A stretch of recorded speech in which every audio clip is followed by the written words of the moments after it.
All right, welcome again to Social Distillation, the submarine still of the internet, where we attempt to drop the beat and pour white lightning straight onto your brain. What are we talking about today, Sebo? Well, we are overanalyzing the Wheel of Time series, the book series, not the show anymore. We're done with that till, thank God, except for maybe references to show how good and bad play out in that series. But Mhm. we overanalyze, and today we're going to go over internal relations within social groups. So hopefully this is helpful to some people, and we're going to talk male-female differences, cross-sex mind reading, and also just the internal politics and how patterns play out. So yeah, that's the main topic of the day. And it kind of piggybacks on our last social episode because of our Sydney Sweeney talk. So Hmm. if we reference that, please go back to that one. It's not that long of an episode, and it's only like the first half of it, anyways. So, or the middle quarter of it, anyways.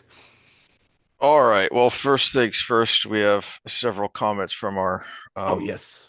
last episode, which was mostly going over comments, doing a comment catch up, if you will, um, and then rambling off of that.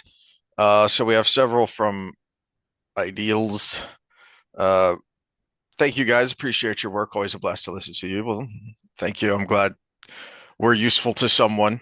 Well, and Um, also it's always a blast to comment on the comments, so keep it coming. and then we talked the because we talked a bit several episodes ago about Superman, my thoughts on the character in general, and then also the new movie. Uh, Heath trying to give credit to Superman creators. Heath, it was created by two natural born American citizens. Me, okay.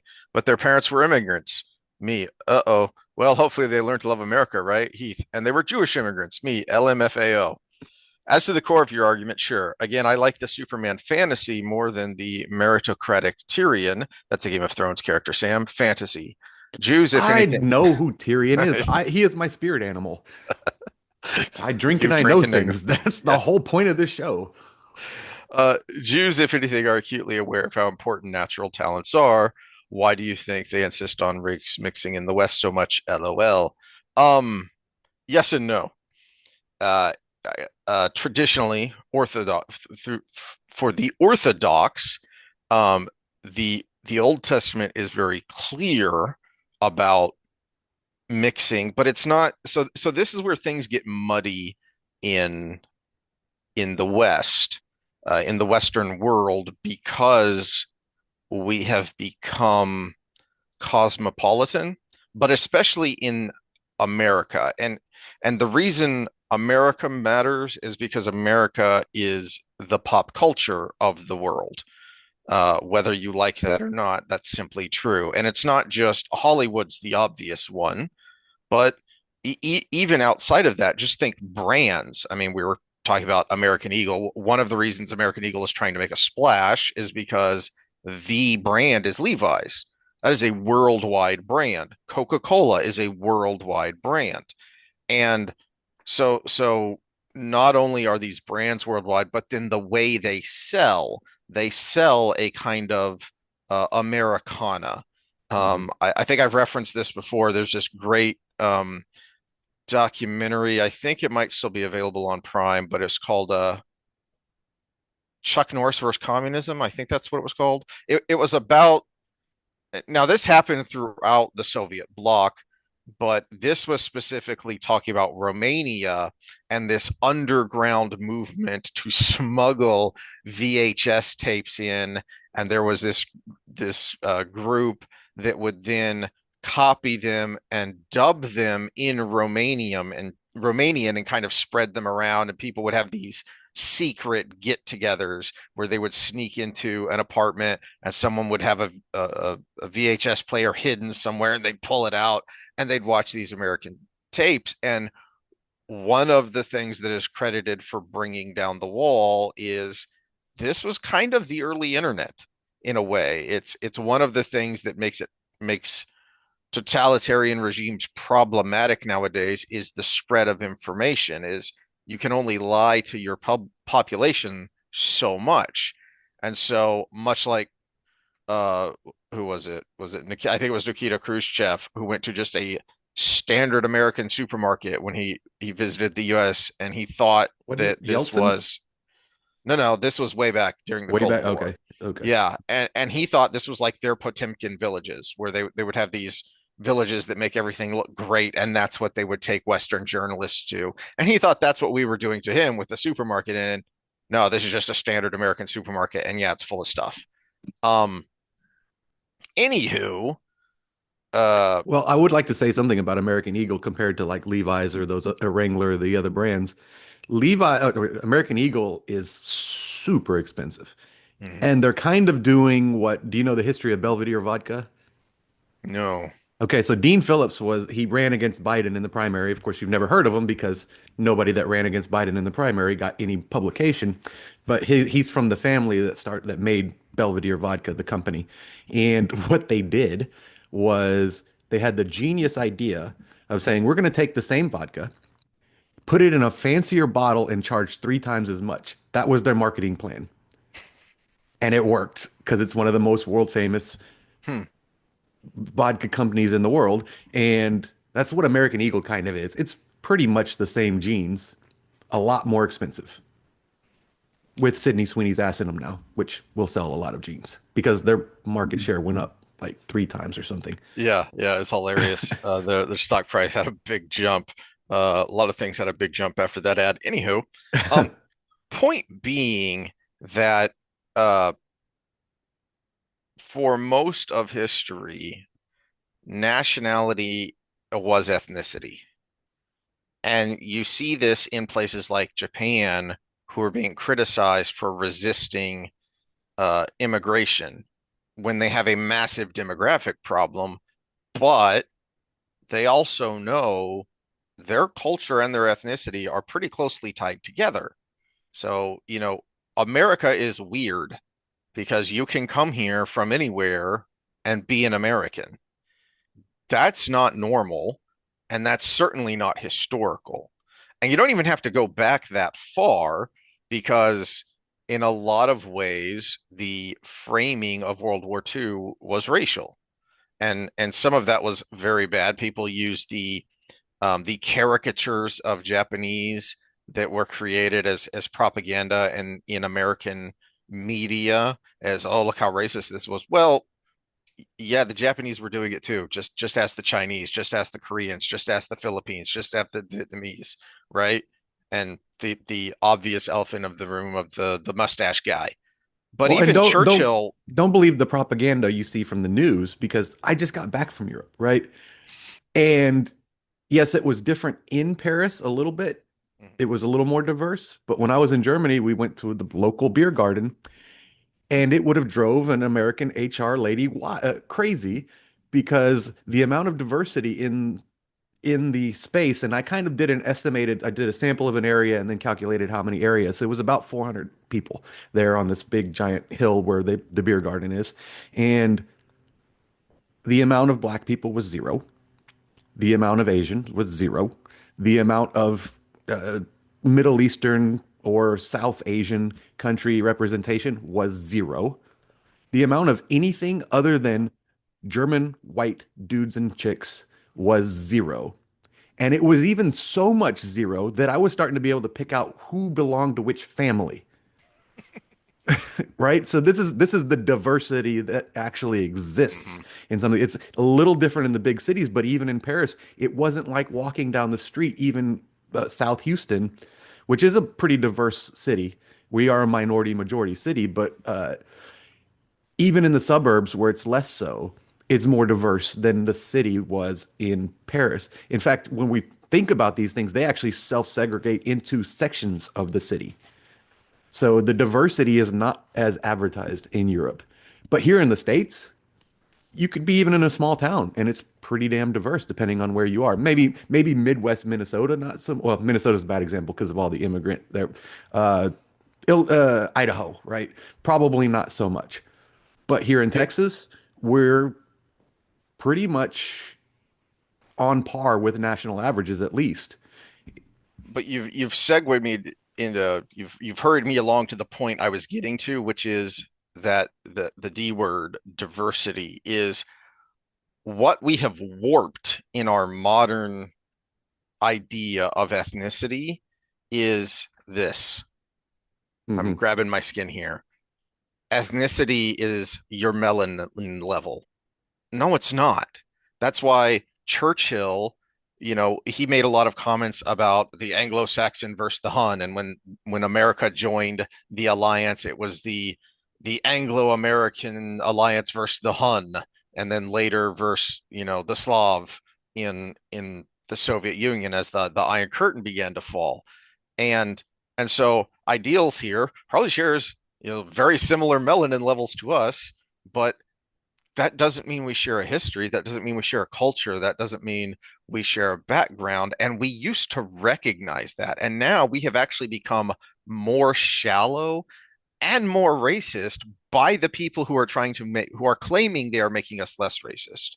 Well, and then you see that with commentary from people who are from that area of the world but live in the West now. When this whole Ukraine-Russia thing started, they kept saying things like, quit thinking they're like you because they look like you. Yes. And Yes. that was the big thing. The typical, midwit American is like, oh, white skin, they must be like us in the West. No, no, it's not the same. They have a different culture. They live basically the other side of the world from you in a Hmm. completely different environment, completely different history, completely different everything. They're not like you. And I'm not saying Hmm. that in a racist way or in a tribalistic way, but you can't, as my wife used to always say to me when I would get frustrated with people, don't expect people to think like you, Sam. Don't expect people to think like an American when they live in a different part of the world.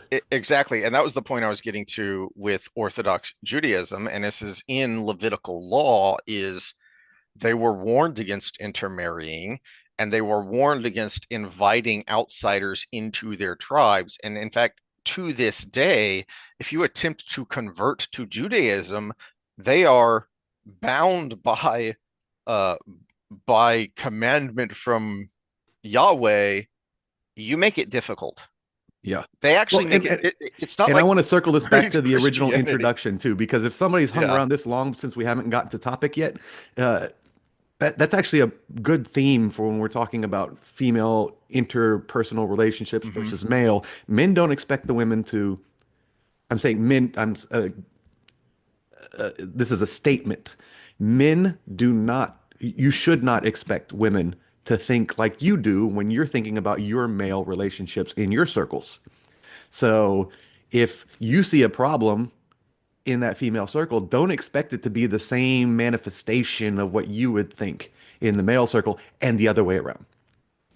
The other way around, if you see guys having trouble with each other, don't expect it to have the same dynamic you have with your Hmm. girlfriends. Hmm. So yeah, or even your girl coworkers and now as you're talking about with the United States, how integrated we are. Diverse is not the right word, integrated, Hmm. because we have some. It's not, and it's actually more with more recent immigrants now than it is with people who are, second, third generation Americans.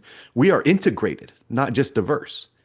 And that makes all the difference because that muddies the water of what an American is versus what your tribe is, right?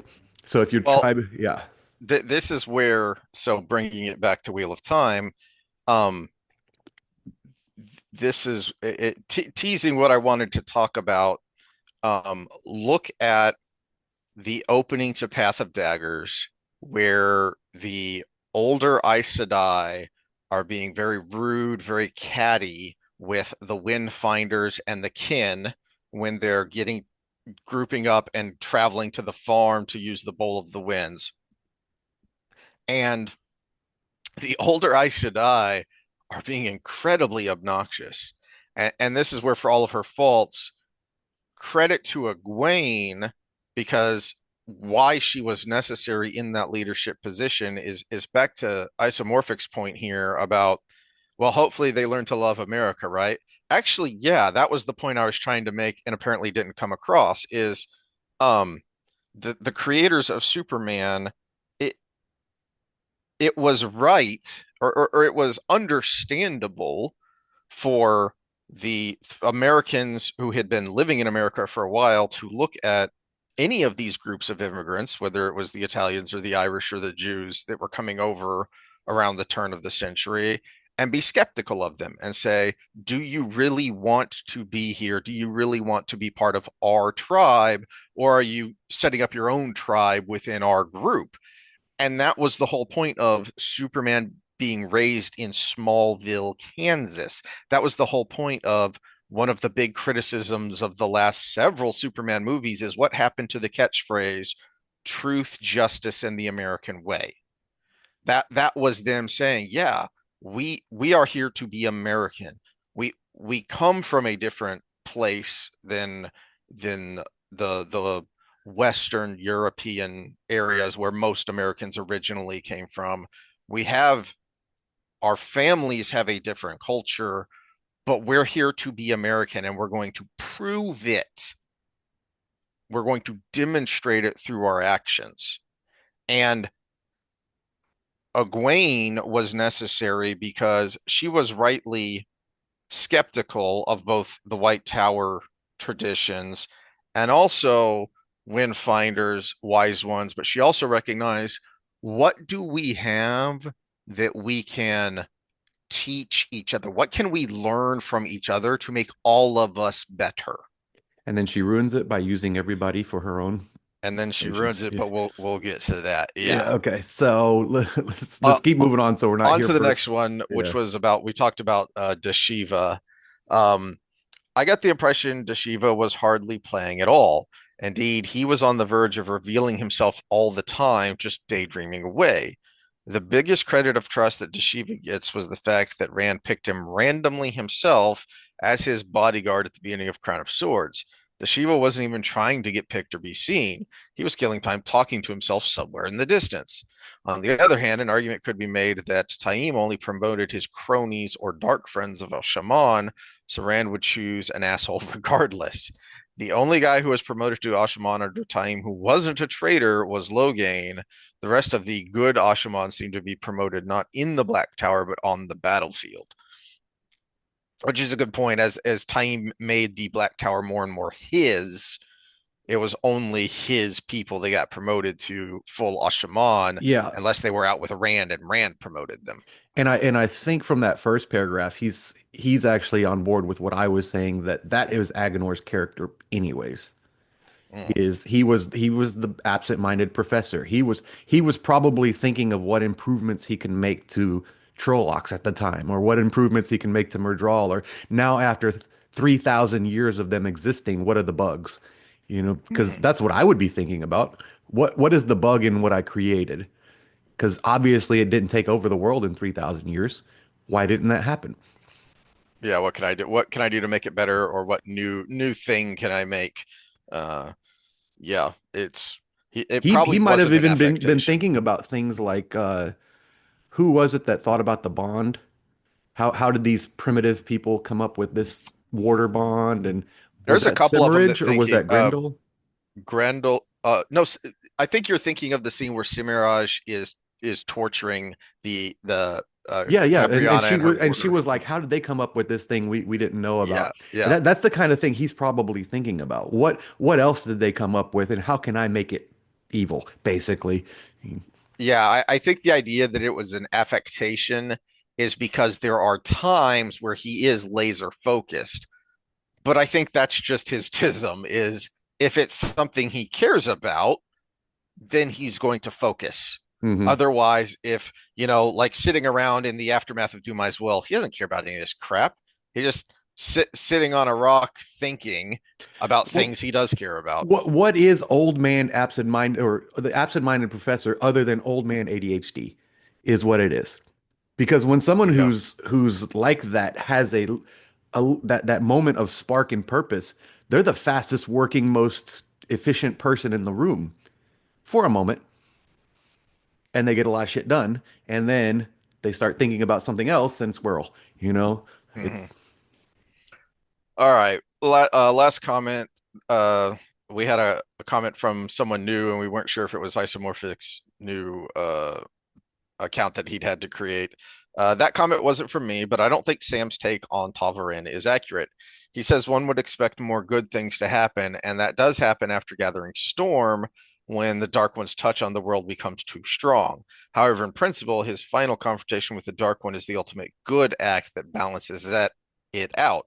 He can't stop being Tabarin in between those, so the 50-50 is the side effect. I agree with Heath more here. Yeah, and that was, this is one of the reasons we do this and why I enjoy it is because that was a new thought. I mean, as many times as I've read this book, I hadn't really thought about the mechanics of these random occurrences and this, it's the improbability drive from Adams's Hitchhiker's Guide.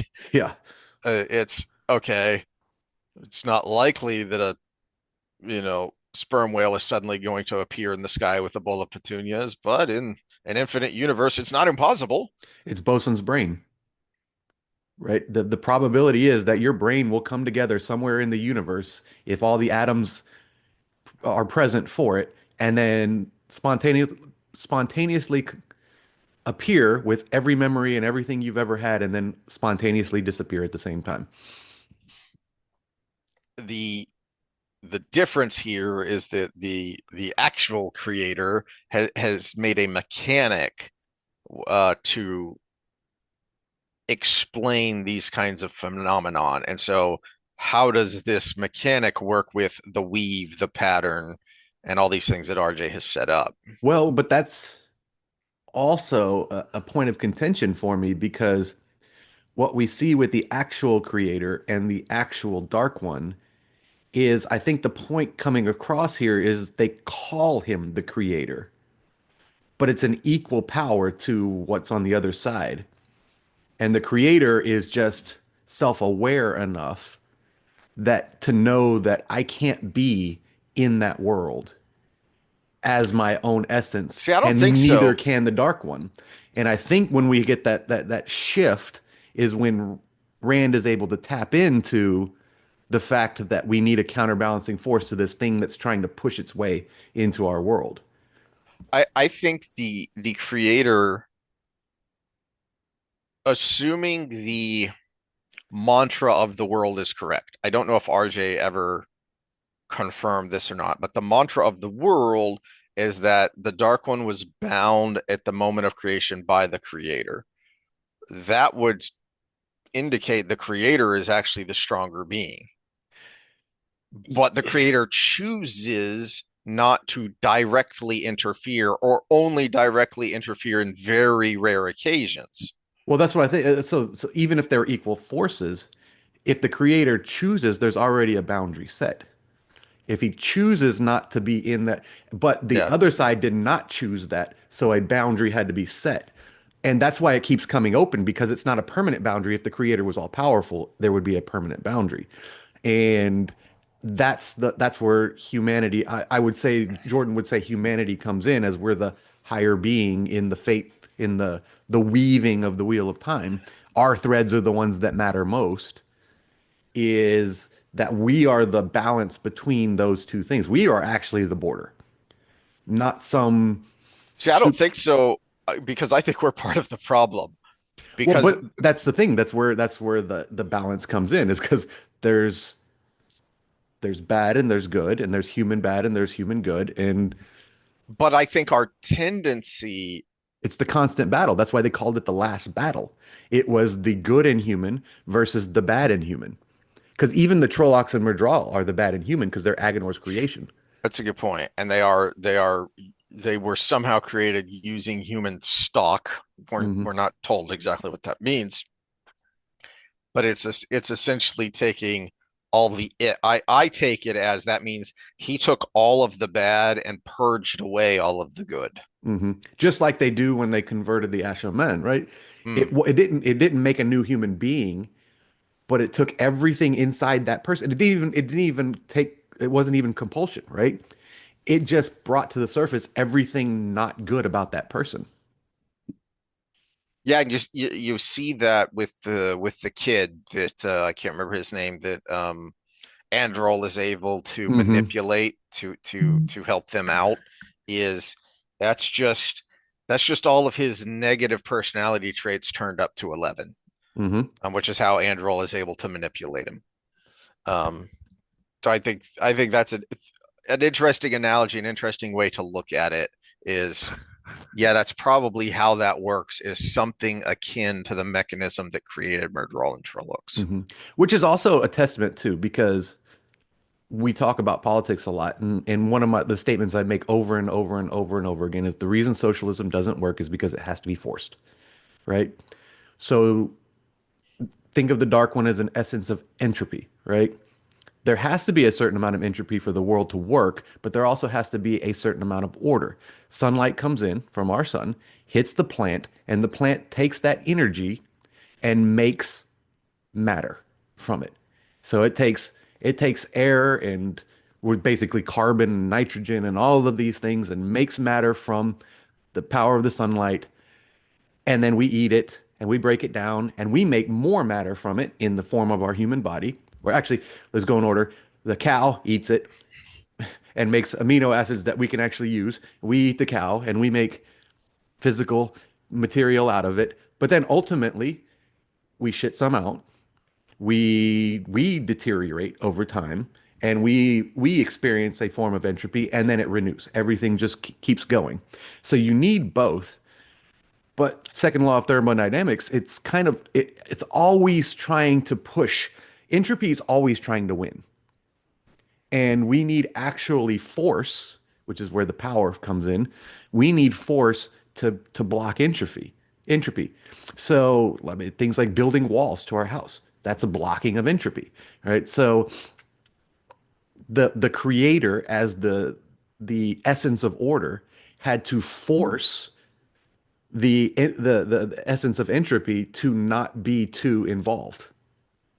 And so that's actually how the world works. We are in constantly a state of trying not to be overly deteriorating, and it takes a lot of energy to do that. Sunlight. That's why the creator is probably it was personified by basically sunlight and light, right? Because that's where we get the energy to create order. So it's the battle of. I think Jordan really and this is I'm gonna base this on his own comments too, even though I don't have one to pull up. But he based a lot of his stuff on Eastern philosophy, and so this is the yin and the yang, right?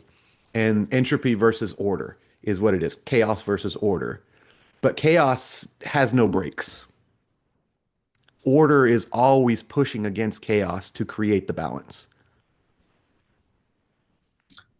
Speaking of balance, this segues me into the kind of bigger picture I wanted to talk about rather than just mocking the Aes Sedai for being rude and catty.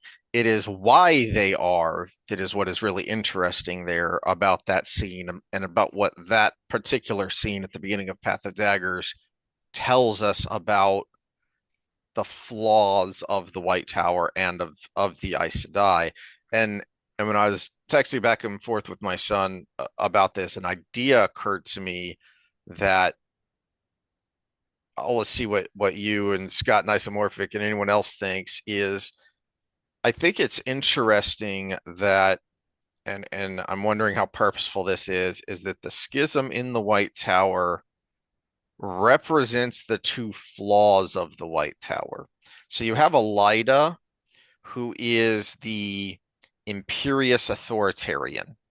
And we see examples of this a number of times of do what I say because I'm Aes Sedai.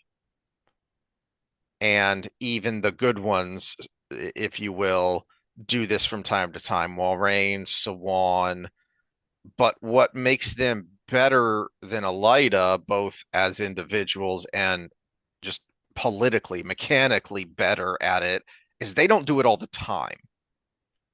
And where Sawan meets her downfall is she does start to do it more and more. Hmm. That she thinks she must because of the seriousness of what she's trying to do with protecting the dragon before he can announce himself, and then okay, now I can call the hall, now I can tell the sitters what's going on and what I've been doing. But by that point it's too late because she had been authoritarian for too long and she had stepped on too many toes by that point. So on the one hand, you have Elida, who is authoritarian, starts out that way and becomes more and more so.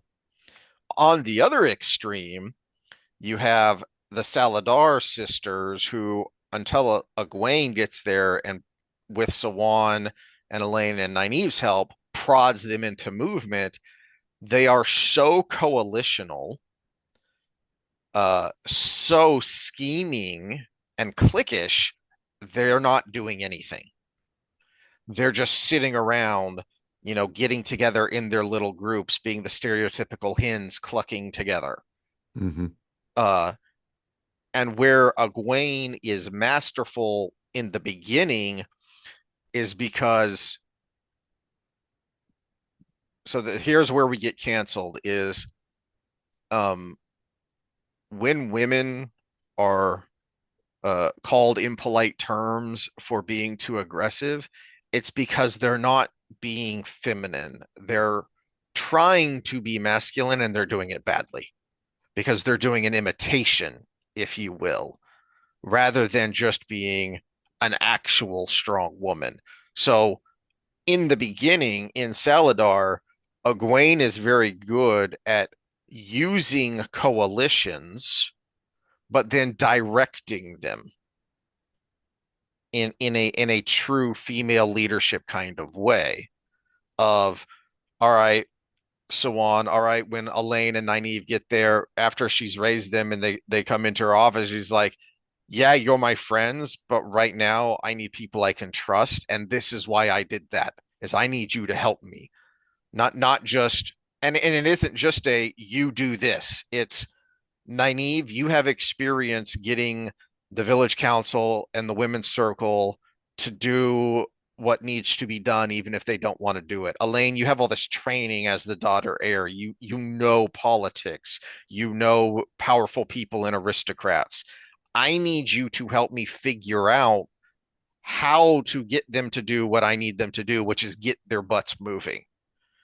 So where she starts to become a problem both within the story and then outside for people like you and Scott who have plenty to complain about is when she starts to move away from that. And we talked last time about the worst moment of it, which was when she slaps Sawan down for coming to rescue her.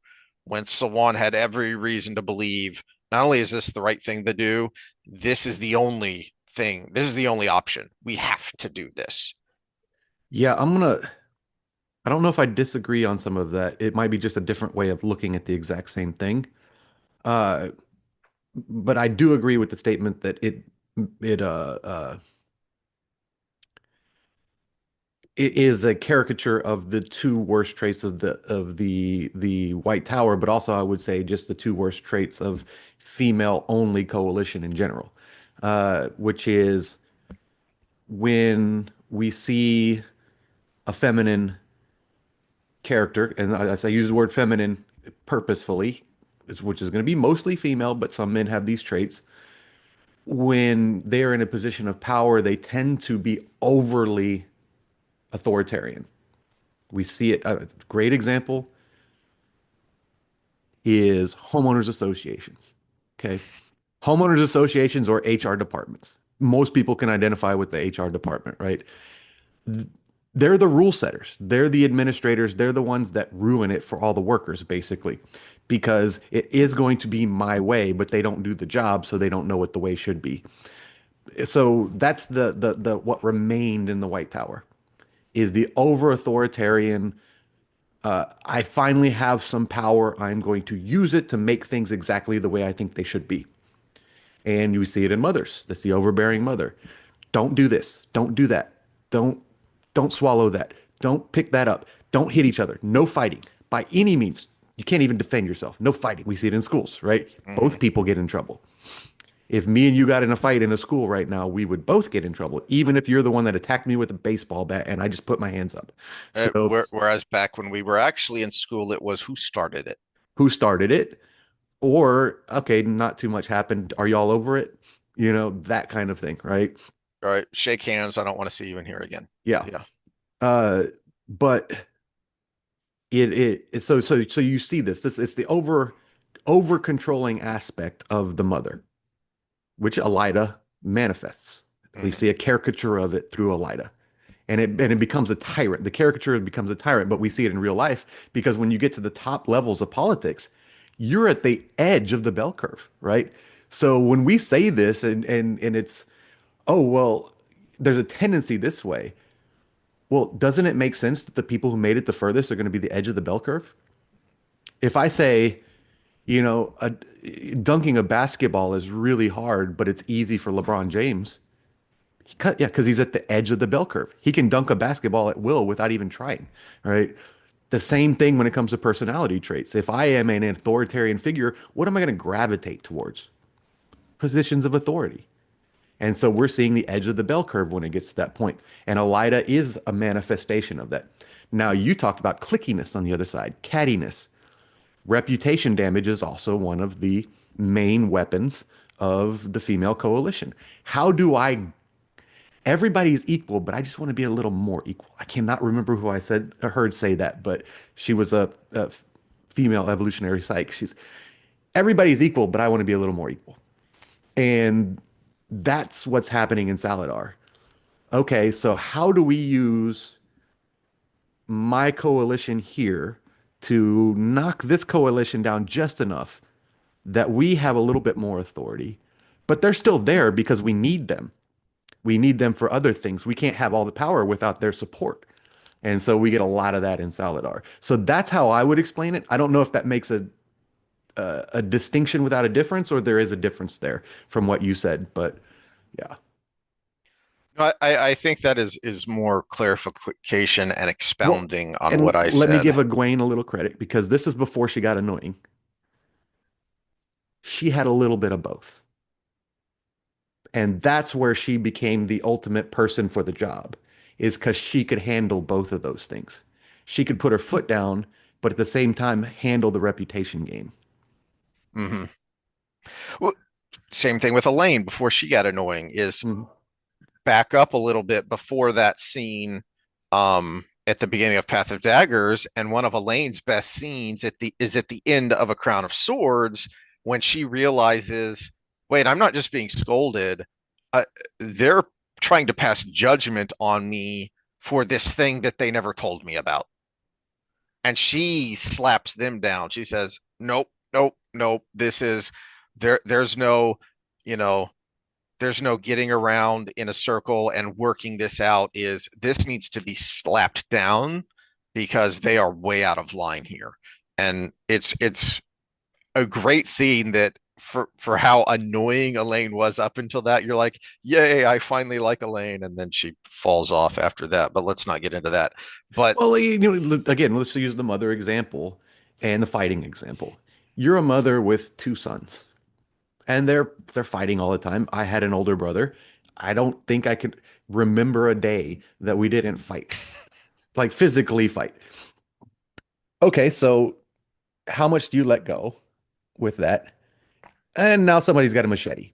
Okay, that's a good time to jump in, right? So mhm. the authority figure does matter at some point because eventually it becomes outside the realm of play.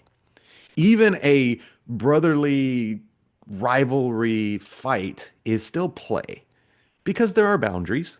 We don't kill each other. We don't poke each other in the eye. We don't do any of that stuff, but we fight and people get hurt. What if I pull out a weapon? Now we've crossed a boundary because people can get permanently hurt from it. And so that's when it's time for the authority figure to step in. And finding that balance is very difficult because people can get permanently hurt by suplexing the other guy onto the couch, right? So, but at the same time, it could be just good fun. I got And I suplexed a lot. He was way bigger than me. um oh, rest in You peace, Hulk you Hogan. you you had the luxury of having a brother that's about your size. Yeah, yeah, I was the younger brother, but we were the same size, and then not that long after puberty hit, I was bigger. It, so where was my thought? Oh yes, where I think RJ illustrates this as a in a contrasting way is the difference we see with the the Aes Sedai who aren't in either camp. Cadsuans click. Hmm. Um, because they aren't in either camp, but also because so many of them end up bonding with Ashaman that it makes them grow. And you see this in a couple of different ways. And I hadn't really considered this before, but let's look at two distinct examples because they are very different relationships, which is Narishma and uh, Damer. Mm. So Damer Finn bonds with Flynn, Flynn, excuse me, bonds with a yellow Cor starts with a C, right? Corinne, Corinne? Yeah, I think maybe, so. um, who is, yeah, she's older than him, but he is middle-aged already by the time he starts channeling, and he's been around. He's lived a life. Okay. So they are, and because, oh my gosh, you just did something amazing. He demonstrates his competency in front of her, and she's like, Thanks to Shiva, according to the cheat book. yep. And she's like, that was awesome. You must tell me everything. Hmm. And so they start off on a much more equal footing, which makes a much more interesting and I would say proper dynamic. Whereas Narishma is kind of a young hothead and he kind of needs the older, mature woman to help him grow. Say, if you're a And young man, date a cougar, at least for a little while. and that's This has been in my basically what advice he's for forever. So, and that's basically what he's doing with the green that bonds him, who she is in charge. But she kind of needs to be in charge. And you do have that moment where I think she's talking to Cadsuin and she's like, and she's basically saying, this is different from every other warder I've ever bonded. He's different. And I don't know if it's because he can channel or what, but she's realizing I can't treat him like I treat my other warders because he's an Ashaman. And so you see this, because he's competent. Yeah.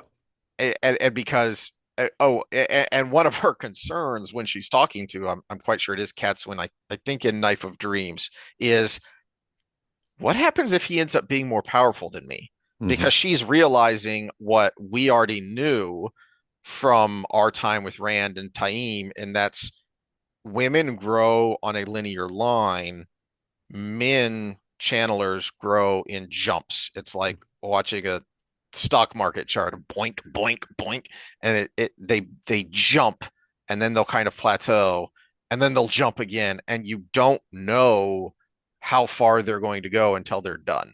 Hmm. And so she's noticed some of these power jumps and she's starting to worry. I think he's going to end up being not just more powerful than me, but significantly more powerful than me. Which is funny because the parallel there is in the RJ fantasy world, the metaphysic, women grow at a maturational level and men grow at a physical level because growth spurts are a physical thing. Mm-hmm. But your prefrontal cortex development and all of those things, yes, they're influenced by your environment, but it's a pretty linear path. It's just how it goes and what synapses are connected is what the environment says, but they're still Mm-hmm. connecting at that rate, which is It's why we it's got to pay attention to our teenagers playing, yep. on social media and all the, because what things are their synapses connecting to that are going to be there for the rest of their life? Mm-hmm. So, I just feed my son and make him exercise a little bit, and he's going to grow at the right level physically. mm-hmm. His so brain is going to be different. so the kind of the meta point there that RJ is making is that um the White Tower is still trying to live in the old world, and they talk a lot about the Age of Legends, but it's only these people who are outside of the system who are actually doing it. Mhm. These are the people who are going to create the next Age of Legends because they already have the head start on.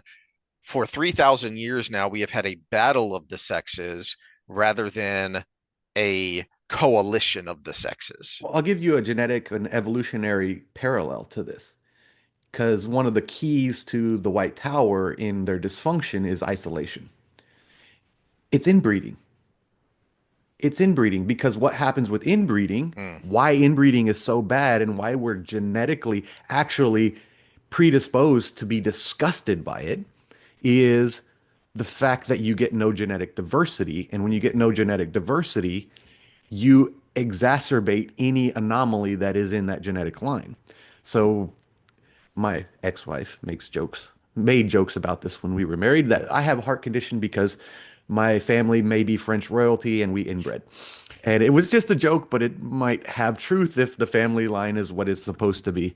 And yeah, any anomaly that is there is going to be repeated and repeated and repeated in the genetic sequence until it becomes a problem. That's why inbred families have all of these deformities and stuff, is because anything that's already there, there's no outside influence to dull it down and remove it.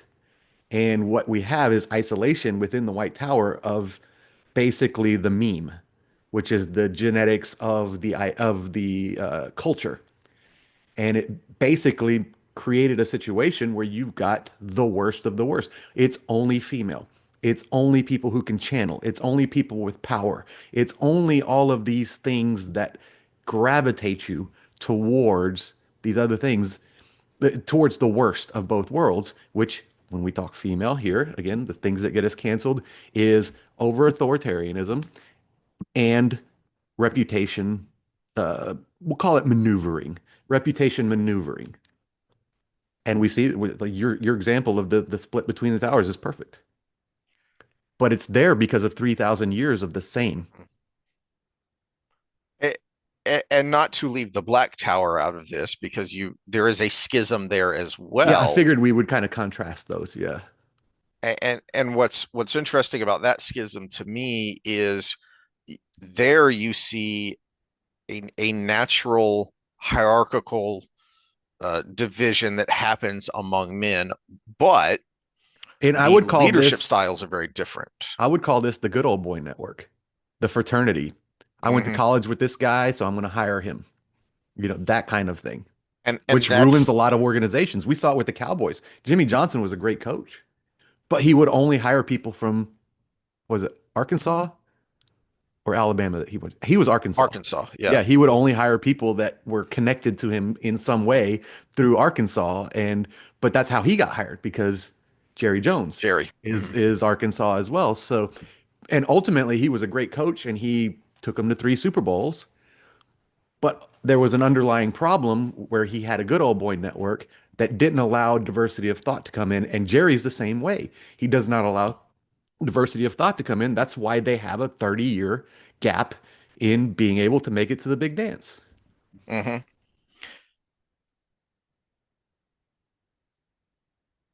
And he's something of an authoritarian when it comes to people who Hmm. disagree with him. So you see this with Taim, which is Well, I and think it's when I think that's a trait that is both shared by male and female. I said the female tyrant over controlling. Authoritarian is on both sides. It just looks a little different. It just looks a little different. so and there is something of a fine line. So I think it's when Pavara, when her group comes in and to Taim's little throne room and tells them why we're here, and I don't remember exactly what happens, but there's an Ashaman who speaks out of turn or is overly rude or something, and Taim smashes him with a club of the one power. And one of the Aes Sedai goes to heal him and says, "No, leave him. If he recovers, and maybe he'll learn a lesson." So he is being very authoritarian. Contrast that with Logain, the times we see him with his group, he's clearly the leader. He's clearly the guy in charge. Hmm. And there's that moment where they come to him to to kind of give him their intelligence reports, and somebody says something out of term, and then he just very quietly tells them, "No, that's we don't do that. We don't act like that." So he just very firmly but softly says, no, we don't do that. And there's also there's more of a collaboration there. So there's a little bit of the feminine with the coalition, but the hierarchy of, but I'm still the guy in charge. Everybody is still looking to him to make the decision. And while there is some back and forth, while there is some discussion, ultimately, when it comes time to make a decision, he makes the decision. They follow his orders until I don't know if we talked about this at the time, but it kind of didn't dawn on me that he has a very Rand moment where Rand is in the box and Mm, he is similarly kind of in a box being mhm, tortured and comes out the other side much darker mhm. and and, Which and which sets much him up for his decisions in the last battle, basically. exactly. But the And difference is he also has a Rand moment and he comes out of it. It's the last second. because It's the last yeah, second, but he does.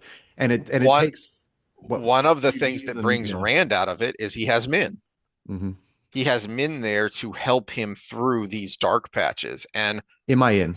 Am I in? yes, Logain has, can't remember her name, the Brown sister that he bonded, It starts with a and D.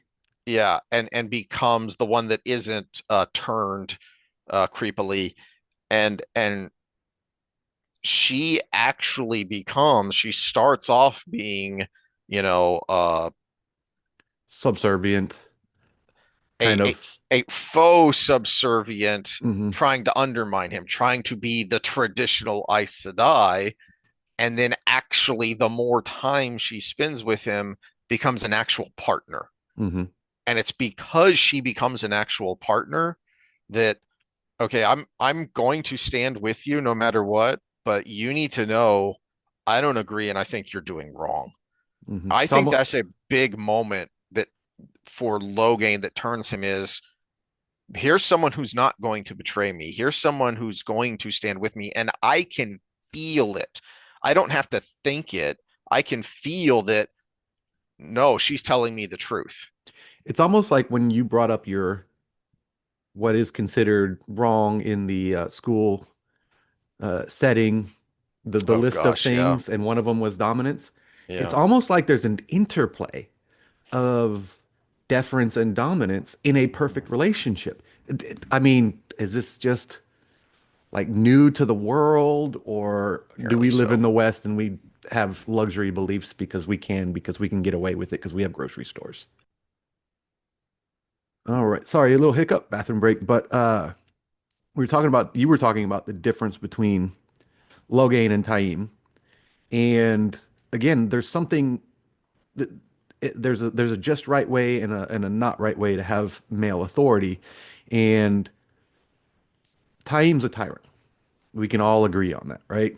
He's a tyrant, which is why he needs the good old boy network. Again, back to Jerry Jones. He Mhm. wants complete control of his team, so he does it by recruiting people he can trust, right? Logain does it through competence and being the real leader and forming coalitions, which is how our ancestors really worked. That's why we're different than, the silverback gorilla, because the silverback gorilla comes in and the alpha male, even though there is some coalitional aspect to it, is kind of a tyrant. The silverback, there aren't very many other males in the troop, and they're usually related to him. But there's females from all over because you need genetic diversity. Whereas like a chimpanzee is a little less so. The alpha is the bigger, stronger one, but he also can't be too much of a tyrant, or three or four of his subservients are going to come up and basically hold him down while they rip his nuts off. That's what happens with chimps.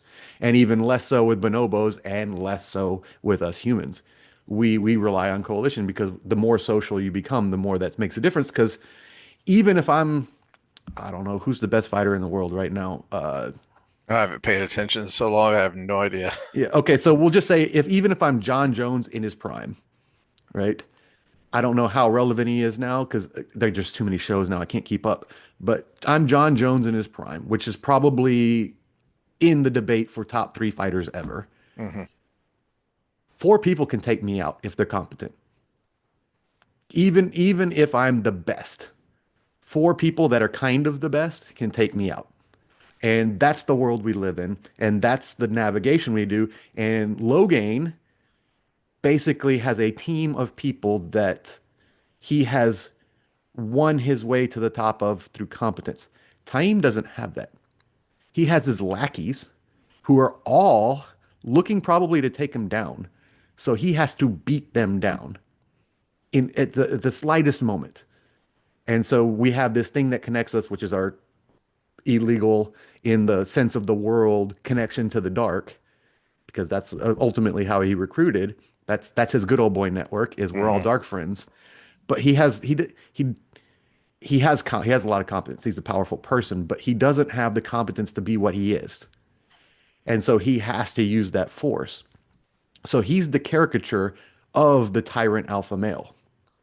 And the manifestations is he has to recruit from a certain subset of people to have that little bit of something over them in order to have that power because he knows they're dark friends, right? He can hang them and just say, hey, that person's a dark friend. And the rest of the Black Tower would be like, oh, good. Yeah, we needed to hang him because he was a dark friend, even though he's a dark friend himself. Uh, and so that's the difference between the two. One is healthy male leadership, and the other is the tyrant, the caricature of the tyrant. So that's where I wanted to go in there to kind of parallel that with what we talked about with the female version of it in the White Tower. And again, you get an all boys group, it's going to manifest in the most extreme way possible. And you get an all female group, it's going to manifest in the most extreme way possible based on those character traits. It's one of the reasons we spent so long talking about the relationships of the Wheel of Time is because then where you see most of the time, I mean, I really think a big, if not the meta point RJ was trying to make here, considering the way he constructed the world, is the battle of the sexes will lead to societal destruction because that is an inherent flaw in the framing. Hmm. That is an undermining of our nature, which is we are supposed to be complementary. Hmm. And so you see where both are at their best is when they have that partner they can trust and helps them. It's one of the reasons we talked about Lan and Moiraine as one of those relationships, because even though that is a hierarchical relationship, Moiraine is one of the better Aes Sedai able to accomplish so much because she doesn't treat her warder like most of the other Aes Sedai treat her warder. He is a true partner in this quest. Hmm. Well, because they came together with the quest, not through the system. They didn't come That's a good together. point. And you Yeah. talk about Katsuin and her people, they're not in the system. The system dictates a lot. If you're not in the system, then things are more natural, which is why I'm like, I was listening to, oh gosh, I'm trying to remember his name. Sexton is his last name, on Flagrant. He's the probably the most famous divorce lawyer in the world. And he said, the problem isn't people, the problem is the system. Mm. He said the system, the way it is, run by the government, is tearing apart relationships. And I mean, he's right. It's when people get into this system that things start to get hard. And he's like, I'm not even against the idea of it. It's just that the government's involved and they ruin everything. Mhm. And that's the main point he's making. But when you see it, okay, so Cadsuin is a great example. You talked about, we talked about authoritarianism. Well, she has a little bit of that towards Rand, but what's her main shtick with Rand is, well, kind of do what you want. I will advise you, and you must respect me in the process. That's all she ever really asks for. I will advise you, and you will respect me in the process. She doesn't even care when he disagrees. She cares Mhm. when he disagrees disrespectfully. It's a good point. Because she's trying to teach him how to be a better human being. Well, first things first, remember you are a human being. You know, no matter how much power you have and how many people, how many followers and lackeys you have, remember that you are a human being.